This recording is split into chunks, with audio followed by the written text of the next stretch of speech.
Welcome to On Tapes, a podcast about the physical medium of VHS tapes. My name is Rowan, and each week my co-host Mark and I will look at three tapes. One film which I choose, one that he chooses, and a third novelty tape which we pick at random.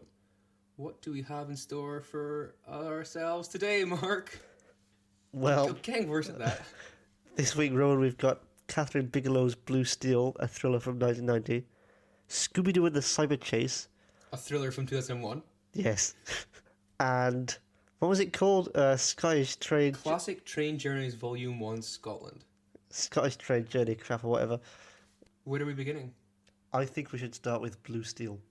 Okay, go for it. So this is a Catherine Bigelow film from 1990 about a rookie female cop called Megan Turner who becomes the target of an obsessive maniac. Yuppie guy. Yeah. For a rookie cop, there's one thing more dangerous than uncovering a killer's fantasy. Becoming it. They really sell the thriller angle on the box. They do. Some notable things on this box. It's very blue and very steely. And it also does not feature the name Catherine Bigelow anywhere on the cover. It says... An Oliver Stone production. You've got reviews from Options magazine and Select magazine. On the box it calls it sensuously sexy on the back. I assume people think, oh, a woman's in it. We need some sex. It's not sexy, this film. I mean, her name is on the very bottom. Yeah. It also compares it to Sam Peckinpah, which I feel like they go, who's the most male filmmaker we can get to put on the box? Peckinpah, we'll compare it to him. So, as you said, this is a Catherine Bigelow film. Yeah. And I really liked this film. Did you now? Yes. Do you want to tell me why you like this film? There was a lot to it. Well, let me start off by asking you, would you agree with Roger Ebert when he calls this a sophisticated update to Halloween? What does... No. No. What? It's got Jamie Lee Curtis. Because someone wants to kill Jamie Lee Curtis? Ah, but sort of, isn't it? They're both films about sex and power and stuff. I mean, did you notice there was I'm giving Mark a look right now. a lot of phallic imagery in this film? Did you not see the way Eugene, the main villain, was like stroking the gun? Okay. The way the opening credits have got that like constant close-up of guns and things going into the chambers. They're putting the bullets in the chambers. I don't think I watched the opening credits that closely, if I'm being honest. I don't think you gave this film the attention it deserved. Let's go through the plot. I'll go through the plot. It's Megan Turner's first day on the job, I think. Her partner... Well, it begins with her graduating, doesn't it? Yeah, it begins with her graduating. Then it... Who's not paying attention now? Yeah, then we get her... then we get her first day on the job. She's driving around in her patrol car with her partner. The partner says something like, I looked at those cops when I was a kid, and I thought, nobody fucks with a cop. And Megan says, yeah, I wanted to shoot people. Good answer. Okay, yeah. Then they go to a store together, and an armed robbery occurs. Who plays the armed robber?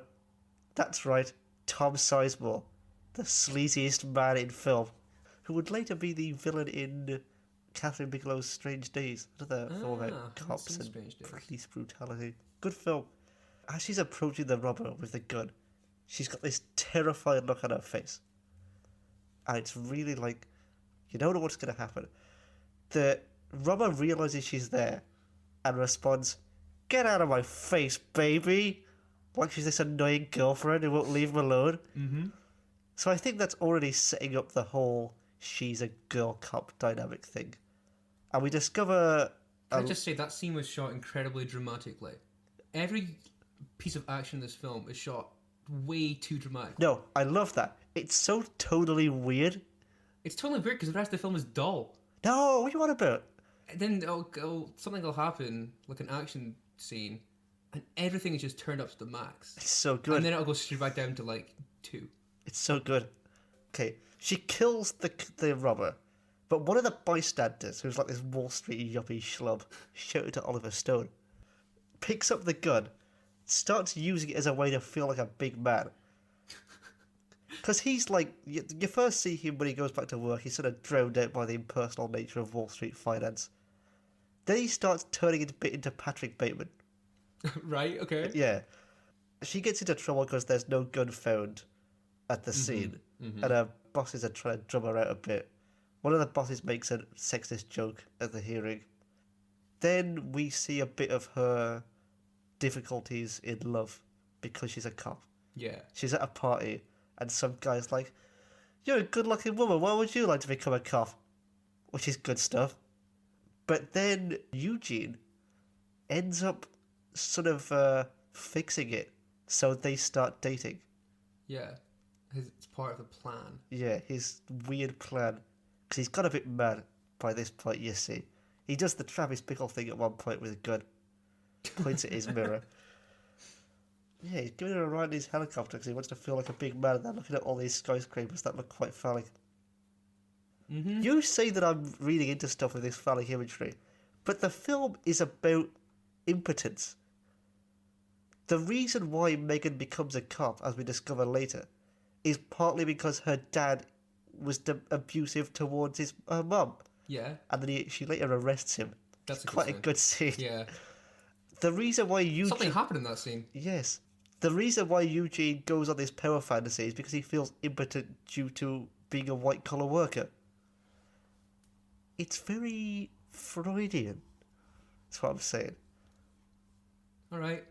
And I'm not like... That's not like reading into stuff. I think that's like textual, not subtextual. I just couldn't hold my attention. I don't understand that. It was just lifeless. No, there was so much going on. It looked dull. It doesn't help that the picture quality of this was quite bad. The whole film was very dark, and I was watching it. I looked at some clips from the film online in a better quality, and the VHS obviously makes it But Mark, rude. this is a VHS podcast. I don't get about you saying it was dull. I thought that there was something so off-kilter about it. Kind of like an Abel Ferrara film from the same period. But you find him dull as well, which is weird. Non-Abel Ferrara fan. You didn't like King of New York. King of Same New York year. is totally fine. Again, it's another film that I've forgotten most of the stuff that happened in it. Had a great cast, this film. Much like King of New York. Jamie Lee Curtis, Clancy Brown, Ron Silver, Louise Fletcher, Tom Sizemore, Elizabeth Pena. Great cast. I'd like to know what you would think of Strange Days. I do like that Fatboy Slim song. Good. Here's the thing about this being an Oliver Stone production, is that this was written by Catherine Bigelow, right? And yet, thematically speaking, it feels very Oliver Stone. Okay. It's about, postmodern alienation and power fantasies and guys who feel sort of like out of it. Although it is, I guess, different from the usual Oliver Stone stuff in that it's quite a female-led film compared to your macho Wall Street stuff. To be fair, let me finish. I'll let you do this whole podcast. No, I'm just. No, I had a point. I had a point. Keep talking. I had a point. No, I had a point. And it's kind of like that in Strange Days, where she directed that, but it was a James Cameron written film, and that feels very thematically James Cameron-y. Even though you can definitely get the Catherine Bigelow feel to it.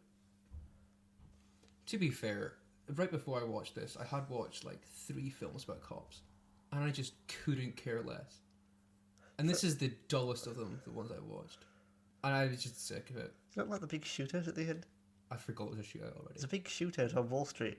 Was there? Yeah, the guy's standing in the middle of Wall Street, waving a gun around, being mental. One thing I did pick up on was the kind of making her look hysterical. Yeah. Through gaslighting, making her look like she's not cut out for it. Yeah, I did see this described as a Believe Women film. I mean, everything that happens, she says pretty much exactly what happens. Yeah. And then the men are like, "You're just mental. Don't be stupid. That's not going to happen. This guy's important and rich. He'd not do that." Yeah, especially because she's a rookie. Yeah, Well, that too. probably mostly because she's a woman. A lot of reasons. Mm-hmm. Did you say you liked the cinematography in this film? Yeah, a lot of cold blue stuff. You like your Michael Mann blues. The DP on this, Amir Mokri, went on to do Bad Boys 2. Oh, A couple of Transformers films. And it all comes full circle when he did Man of Steel. so the best was yet to come for Amir. Yeah. Did you like the depiction of pre-Giuliani New York? It was quite dingy, this film. Yeah, it was pretty gross. When you first see her driving down through the neighborhood that she's patrolling, Mm-hmm. it kind of made me think of Taxi Driver again. Because you just get this shot of all this seedy stuff going on. They're just looking out the window like, this is gross. Mm-hmm. And it made me think of the bit where he's talking about the scum and how he's going to clean up the streets. But the twist, in this film, the bad guy is a Wall Street guy. Not a dirty bum. Not a dirty cop. No. I mean, I don't think this film is pro-cop by any means necessary. I mean, you see how institutionally corrupt the police are with how easily they fold to the Wall Street guy's lawyers. Did this make you think of, like, the other erotic thrillers that were going on at the time? Oh yeah, I definitely got a sense that. Because it felt very, like, B-movie erotic thriller. That's Like your Shannon Tweed types, but not fully committing. Yeah, that's what I liked about it. It felt like, stylistically, a lot of other genre films from this period. But prestigious. Yeah, and kind of just off-kilter in a way. Hmm. Just wrong. That's what I liked about it, totally. That's why I think it gets away with being so unsubtle in a lot of its themes. Because it's a bit weird. Yeah, Okay, fair enough. because it kind of is a bit knowing and winking. Okay, But it does take these things seriously. I think. fair. It seems that the tape itself is quite cheap. It's got no trailers on it. Almost like, I don't know, did this film do well?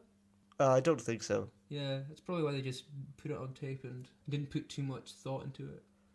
Yeah, I mean, I think this I mean, was... there's a price on here. Someone's bought this for £4.99. Don't know when, if it was resold or what. I think this is often considered one of Catherine Bigelow's dips in her career after... I think Near Dark was quite a cult hit. Then there's this. Then she comes back with Point Break, Great film, by the way. which was massive. But then she does Strange Days, which is also considered a sort of neglected masterpiece. And then she kind of... Does K-19 The Widowmaker. Did she do that? Yeah. And then she does all those newer Hurt Lockery films. Hurt Locker, Zero Dark 30. Detroit. Yeah. Detroit is kind of I coming... thought you were talking about the David Cage game. Same year, I think. Detroit is kind of coming back to all of this cop stuff.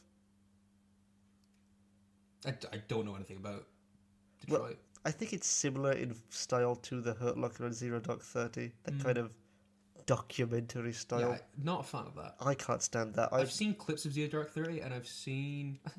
They used to show us Zero Dark 30 in school. Good stuff. In modern studies. Our modern studies teacher had a Bin Laden thing. That sounded weird. Just an interest. Good. I think I don't like that style at all either, and I think she does have quite a good command of style in these earlier films, especially in something like Near Dark or Strange Days. See, when you compare this to Point Break the following year, that's such a bright film. Yeah. I mean, predominantly outside on beaches. Mm. Completely different to, like, New York streets at night. Yeah. She seems to do both. I mean, Near Dark is all quite nighttime-y. And then I think, Hurt Locker is mostly during the day. Yeah, and Strange Days is all at night. Interesting. She likes the extremes of day and night. One or the other. Anything else? Got a note of the credits. Go on. Very last thing. A special thanks to JC. Now, who could that be? The Lord himself. James Cameron. I think Blue Steel's the kind of film that if you're into a director's filmography, you come back to. It's not the one you start with, I'd say. Right. But it's the one that is, the... For the completionists. Yeah, the lost masterpiece for some. Not for me, who just kind of thinks Catherine Bigelow's okay. Look, I thought Catherine Bigelow was okay till I watched this. Then I realised I liked two of her films quite a lot. But it's the thing as well with Strange Days, actually. I don't think Strange Days is in inverted quotes, masterpiece.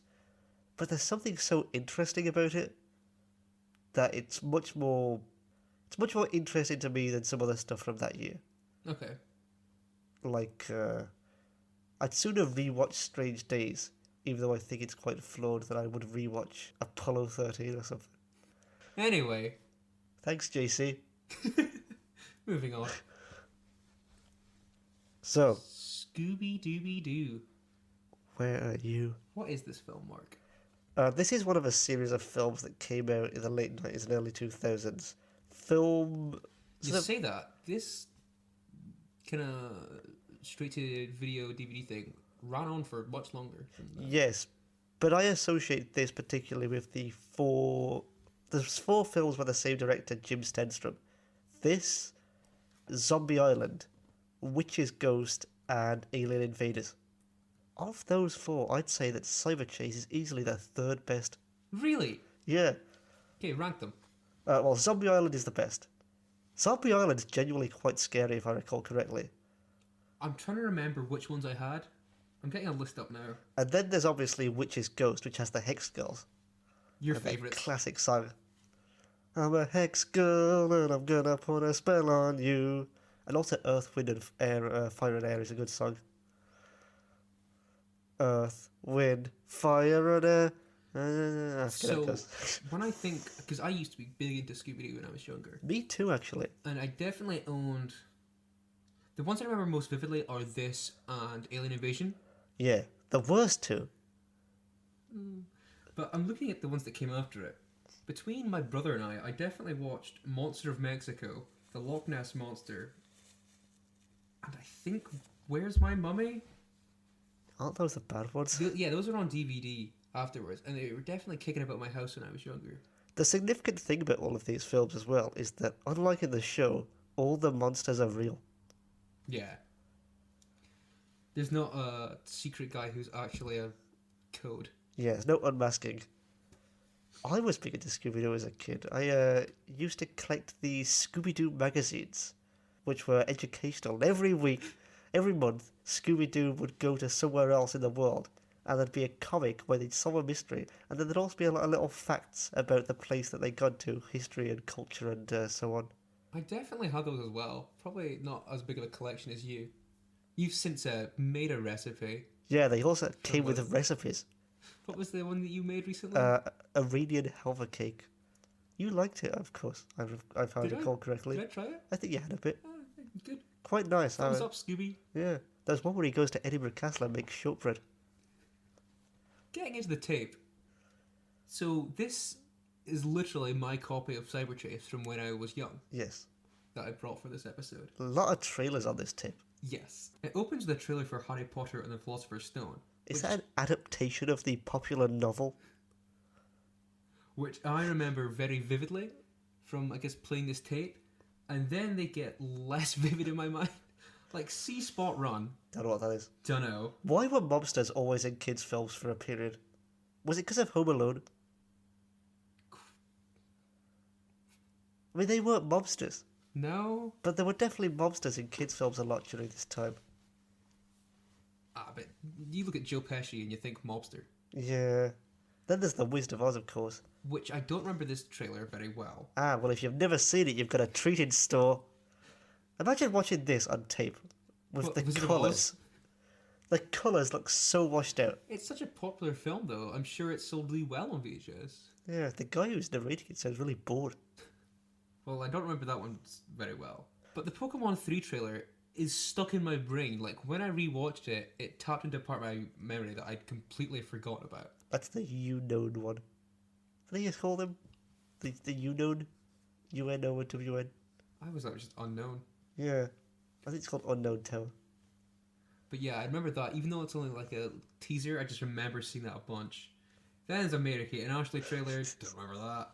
Maybe I was just fast forwarding it and stopped just to see the 10-second Pokemon trailer. You didn't want to see Mary Kate and Ashley coming to home video? No. And then there's a Cartoon Network trailer.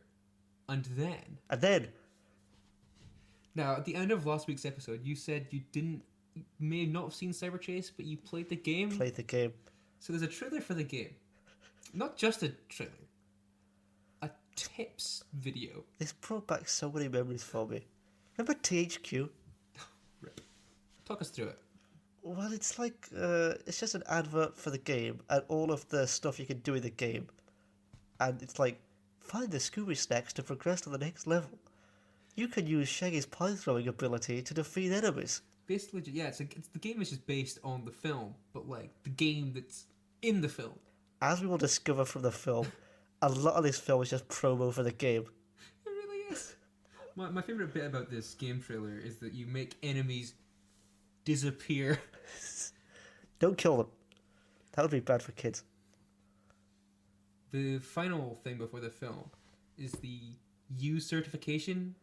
Oh yeah, this weird word art family enjoyment thing. But that is something that's definitely super familiar from growing up with VHS tapes. I saw this countless times. It was nice to see it again. I liked it. So should we get into the film? Yeah, what is this film about, Mark? Well, it's the usual premise. The gang show up somewhere new. In this case, they're going to meet their friend Eric. Classic Scooby-Doo character. He's making a video game at some lab. Some university laboratory. Yeah. There's a monster that appears called the Phantom Virus. They split up to find it. Then there's a montage where they run around finding the monster. It's all the usual Scooby-Doo stuff. But then, the next part is they get drawn into the game and have to do a bunch of more game stuff. Yeah. That's where the film lost me, I'll tell you that. Really? Because Why? it just carries on going on. Then they do the same bits over and over. It's a lot of montage at that point. More montage of just like level progression. I did like the bit where they have the Phantom Virus in the psychologist chair. Yeah, it's a lot of comedy bits with the villains. I mean, that Scooby-Doo's always done that, as we'll see. A lot of generic stock characters as well as the Einsteinian type scientist. And I did like the cop. With a lion's mane. Not a cop. I say cop. Security guard. Who There's practically runs the university. There's a line where he's like, I'm an enforcer of the law. Kind of. I didn't like the voices in this film. They sound wrong to me. The voice of Scooby is the same guy who did the voice in the live-action film, though. Yes. My issue was mostly, especially Velma and Shaggy, who sounds like someone doing Shaggy, sounding wrong. It is someone doing Shaggy. Yeah, well, I've got a list here saying what was going on with the voices. Fred sounds normal, because it's voiced by Frank Welker, who's always done him. Mm-hmm. Albeit he looks too built. the actual character? Yeah. Shaggy and Scooby sound wrong. They were voiced by Scott Innes, who did the voices from 98 to 2002. Yeah, in the film, in the live-action film. Yeah, but then it's particularly Shaggy, because Casey Kasem, who used to do it, took a hiatus at this point, I think. That's why Shaggy sounds so off to me. It didn't sound like Casey Kasem. Or Matthew Lillard. I'd have settled for Lillard. Greg DeLisle, who voices Daphne, apparently inherited from her mentor the role, who committed suicide the year before. Oh. Strange. And then B.J. Ward, who does Velma, only did it in 4 of the films. The 4 that we just mentioned. Okay. And I don't think she sounds good at all. Did not like the Velma in this. Also, Daphne looks weird. Later on in the film, there's a part where they run into the programmed version of themselves. Yeah. Their friend who's made this game has recreated them as models in the game. And there's a part where they're talking to each other, and there's a Daphne line where she says, "Did I really wear that?" Because the characters... Her old outfit is much better. There's a lot of self-referential stuff in this. So they say that because it's been a while since their friend has seen them. Yeah. This friend who's just made up for the film. The other thing with the old Daphne is she's much more of she's much more danger prone. She's the classic Daphne who was a bit of a ditz and was always getting into trouble. Mm-hmm. Whereas this new Daphne is more... Well, there's not a lot of actual case solving in this. No. They kind of just... I mean, when you're just going through levels, there's not a lot of, like, looking for clues. Yeah, I didn't like that. Where were the Hex Girls? There were a lot of points where it became self-referential, though. There's the line where they talk about splitting up, and Shaggy and Scooby just walk off, and he's like, well, I didn't say how we're going to split up. And he's just like, that's just how it always is, isn't it? Yeah. There's all the old villains returning. Yes, a bit like in Scooby-Doo 2, Monsters Unleashed. Yes. And then there's a line when the villain gets caught. He says, if it weren't for... And then the gang all say at the same time, Us meddling kids. Did you figure out who the villain was? You already knew who the villain was. I figured it out quite early. I was really pleased with myself. I mean, I'd remembered it from watching it a million times when I was younger. But the only reason he's foiled is because he can't contain his love of baseball. Tell you who else likes baseball, Fred. As the villain says, "You have good taste, Fred." That's like the only thing you learn about this guy before they go into the game. So they have to base all the clues they find about the fact he likes baseball. Yeah. Like, if he could only just, like, contain the fact that he liked baseball, because he must like it so much, he's like, I have to put it in the game while I'm adding this virus. But if he just didn't do that, they'd have nothing to go on. What a loser. Didn't really need to make the virus good at baseball. He just loves it so much. He's also wearing, like, a lab coat with, like, jeans and a baseball cap at all times while he's making a video game. About baseball. What a loser. Anyway. Remember when everything computery was green? Well, this is 01. This is, like, Matrix. Yeah, it was like that in the 90s always, though. Lawnmower Man. I guess that's just how monitors looked. Yeah, I suppose so. I mean, I'm basing that off of, like, Game Boys, which were always, like, green tinted. Tell you what, I also didn't like this version of the theme.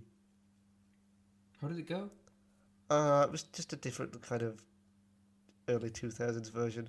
It wasn't the What's New Scooby-Doo theme. No. Great theme. Good theme. So after the credits, there's a post-credit scene where they talk about their favourite parts of the game. No, parts of the film. It's them doing a behind-the-scenes thing. Yes, that's what it is. They talk about what parts do they like to shoot, and it's like, oh, I like this part because of this. Yeah, I love strange. dinosaurs. It was really weird. Yeah, I didn't like that at all. And then, after the post-credit scene, I hope you stuck around, because what is at the end of this tape, Mark? There's a classic episode of Scooby-Doo. Where are you? No. There's two classic episodes of Scooby-Doo. The first, Where are you? The first one is which is which. Now, I completely forgot that these were on here, but these two episodes stick out as ones I think I saw quite a lot when I was younger. I did used to watch a lot of Scooby-Doo on Boomerang, so I've probably seen all the old episodes, and also a lot of Scooby and Scrappy, and What's New Scooby-Doo. I didn't have that fancy channel, so it was just Scooby-Doo show or What's New Scooby-Doo for me. Scooby-Doo show, yeah. But, yeah, I think I prefer these older ones, even when I was younger. I just really like the old Hanna-Barbera animation. Yeah, no, I think they're all good, to be honest. I think it works a lot better in the 25-minute format. Yeah. It's not just repeating yourself over and over again.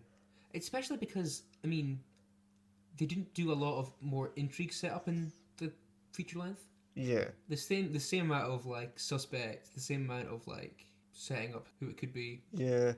I think we can agree that What's New Scooby-Doo, Scooby-Doo Show, and Scooby-Doo Where Are You are all great. And everything else, especially Shaggy and Scooby Get a Clue, that's piss. I like the live action film's good. Oh, the live action film's good. And the scene in the second live action film where Alicia Silverstone makes Fred say that Coolsville sucks. You're trying to make it look like I think Coolsville sucks. The best part of that film. On Seth Green. Anyway, back to these episodes. Which did you prefer? I liked which is which. Me too. I think I prefer when there's, like, two baddies in on it together. Yeah. You don't know what's going to happen. I did like there was only one side character in this episode, though. Yeah. So you just know it's him. Well, they were finding their feet, weren't they? Yeah. I like the bit where Scooby eats the jumping beans. I definitely remember that gag from when I was younger. Did you like the fork voodoo bit? Yeah, and then, yes. No, Shaggy, you're just leaning on a fork. That's like modern comedy. Yeah. I liked Nowhere to Hide as well. Yeah. What was your favourite gag in that one? I don't remember. Well, mine was the TV channel bit, where Shaggy and Scooby are in the TV and trying to make it seem like it's a show. Oh, yeah. To confuse the guy. These monsters are really easily confused. Also, Scooby doesn't talk nearly as much in these old ones. Yeah, and I prefer that. I was gonna say he's like Silent Bob. He doesn't talk much, and when he does, it's important. They always also end with like Scooby-Doo doing something wacky, and then him just going Scooby-Dooby-Doo. Good stuff.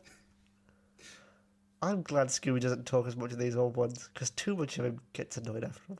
Like, as we say, he is the worst part of us. As much as we like the live action films, he's the worst part of them. Apart from the Melvin Do gag. Don't you mean Melvin do? Anything else to say about Scooby-Doo? No.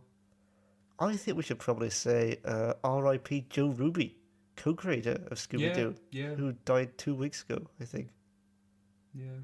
Scooby-Doo has been, like, a part of my life when I was younger. And all the way up till now, obviously, that I'm still bringing this tape out. Mine too, and watching these last 2 episodes of the classic show on here made me think, I should get some of these just on DVD and just Why stick... not VHS tape?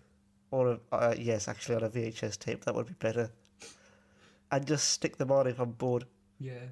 They're kind of like Looney Tunes shorts. You just stick it on and just be fine. Yeah. What's your favourite Hanna-Barbera cartoon other than this? Other than this, Yeah. I did like Wacky Races back in the day. I like Top Cat. we never really got much of like Flintstones over here, and we got next to no Jetsons, which No. are like their two biggest like classic ones. No Jetsons at all. We did get some Flintstones occasionally on BBC Two on some weekend mornings. You used to get some cartoons like Flintstones, then they'd do Danger Mouse, and the Munsters would be on. But yeah, no, Scooby-Doo was it was almost always on Boomerang. That and like Pink Panther. Pink Panther. But I'd always watch Wacky Races if that was on. I never saw Wacky Races. Good PS2 game as well. I had a ton of Scooby-Doo video games as well as this on PS2 as well. I had the Night of a Thousand Frights. Night of a Thousand Frights, good one. Yeah. That was one that was specifically calling back to Where Are You? Yes. With they'd have the comedy laugh track. And I also had Scooby-Doo Unmasked. Yes, I played that. I don't think I owned that one though. I never finished it, I don't think. Definitely finished Night of a Thousand Frights, I think. Mm-hmm. Good video games. Good franchise. Do kids these days still enjoy Scooby-Doo? Is it still like... Because they had the Scoob film come out this year. Like, was that received well?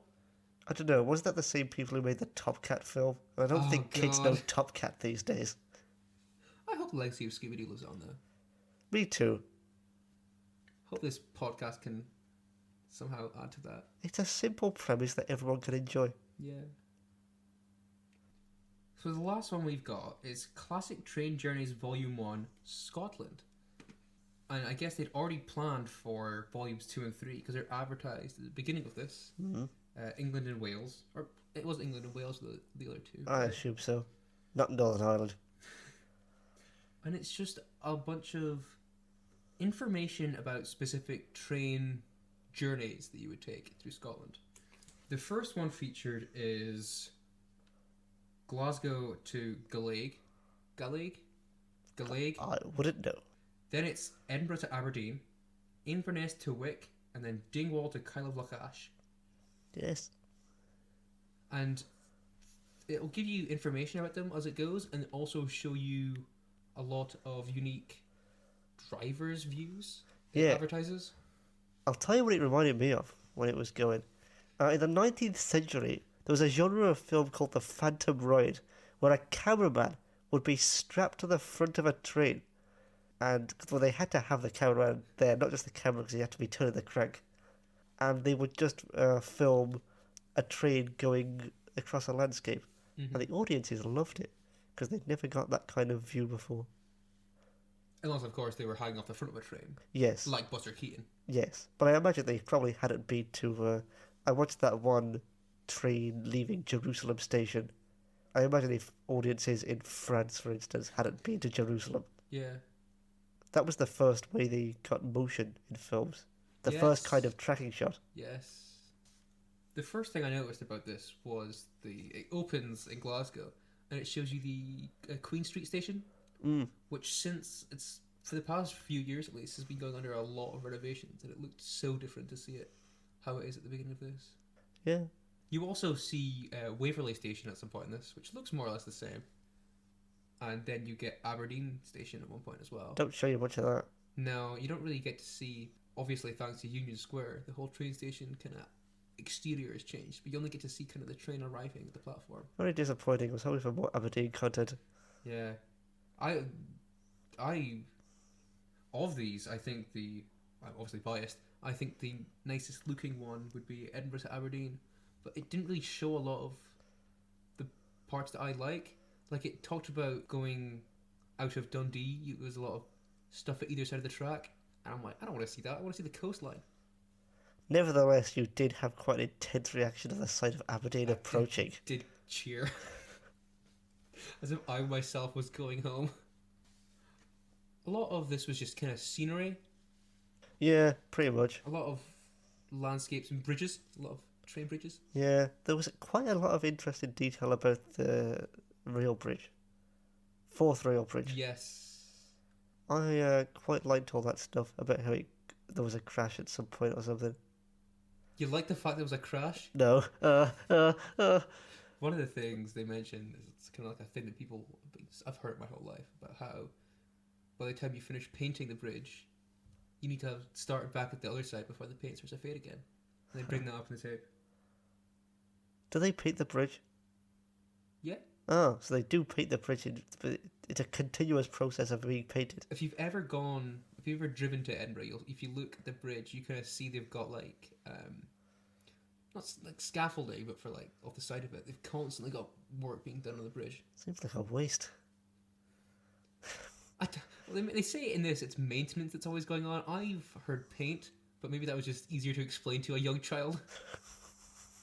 Nonetheless, it shows a lot of train stations on these routes that were there before, like, the town was there itself. Yeah. And how these small towns have grown out of the fact that there just was a necessity for a train station to be there. Yeah, very interesting that. Did you like the music on this tape? I did like the music. The weird sound library stuff. Yeah, it was kind of hypnotic at times. It was like, we want to kind of be hip, but not, we want to be conservative at the same time. Not too hip. Speaking of stylistic choices, this was such a 90s BBC production type thing. Mm-hmm. The graphics. Yeah. Somehow it reminded me of Come Outside, if you ever saw that. Yeah. No Pippin, though. Did you find out who narrated this tape? It was some guy called Chris Denning, but the only result I could find of Chris Denning is a convicted sex offender. Oh, okay. Which is believable, because obviously sex offender British presenters. But yeah. He's been convicted since like 1974. Yeah, this tape was from 97.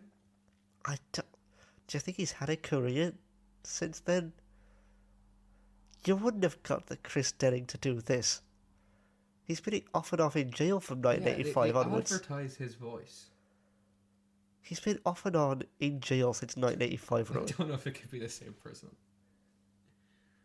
I just wasn't sure who it was and if they'd done voice stuff, but potentially it could be a sex offender. Could be. So that's something to note. Anyway, on that note, tapes for next week? Yeah, sure. Do you want to go first?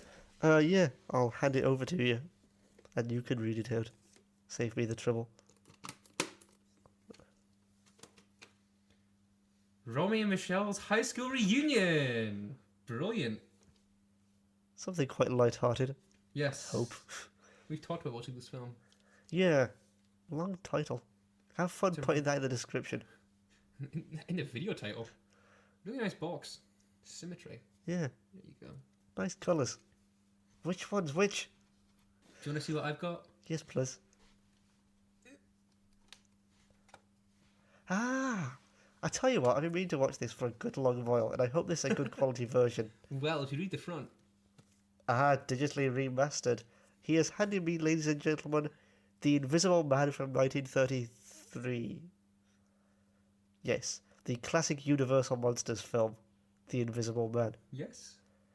Probably better than that recent one that came out, I'll bet. The Elizabeth Moss one. Yeah. I haven't seen it. No, neither do I. Still advertising that on the side of buses though, since cinema's dead now, of course, with the pandemic. Yes, but I do love Claude Rains, even though I don't know if you get to see his face in this. But I'm looking forward to seeing Claude Rains act behind a bunch of bandages and glasses. I'm excited to watch this. Good stuff. Good stuff. And now, Hat time! Hat time, hat time. go on, do the shake you like to do. And then talk about how you're doing the shake. Do the shake. I'm reaching into the hat. Putting the hat down. Got the number. It is number 15. Okay, I'll get that for you. So, Rowan, you seem quite excited about this tape. Let's have a look. Ah! Oh! Why? Viva Los Simpsons? Yep. It's just 4 episodes of The Simpsons. Yes, it is. We could talk about this for like 4 hours. Another tape which I brought from home. I have had this tape. I think this is the one recently when I bought my VHS player. No.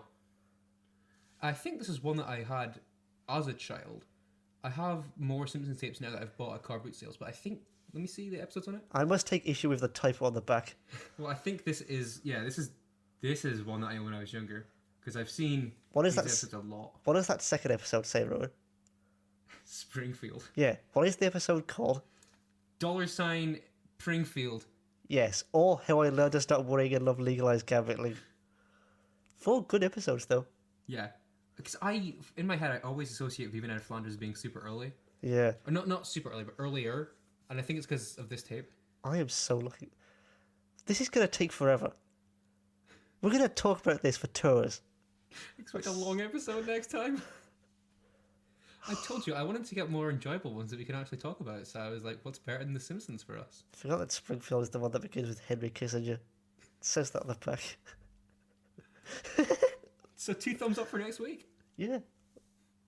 Mark and I are both holding a thumbs up. Good stuff. Are they all, like... They're all, like, entertainment themed. Yeah. I can see the connection between Springfield and Viva Ned Flanders because they both involve casinos. Mm-hmm. But then you've just got Homie the Clown and Homer at the Bat. Listen, if you've got 2, that's enough for a tape. Just slap some other ones on there. What are some good episodes? Stick them on. They are good episodes. Weird order. Oh well. Cool. So, we'd like to remind you that if you would like to follow the podcast, that's at On Tapes Podcast on Twitter. And if you'd like to email the podcast with any questions or queries you might have, that is ontapespodcast@gmail.com. Any closing remarks, Mark? I want some taquitos. Thank you for listening. Goodbye. I think Coolsville sucks.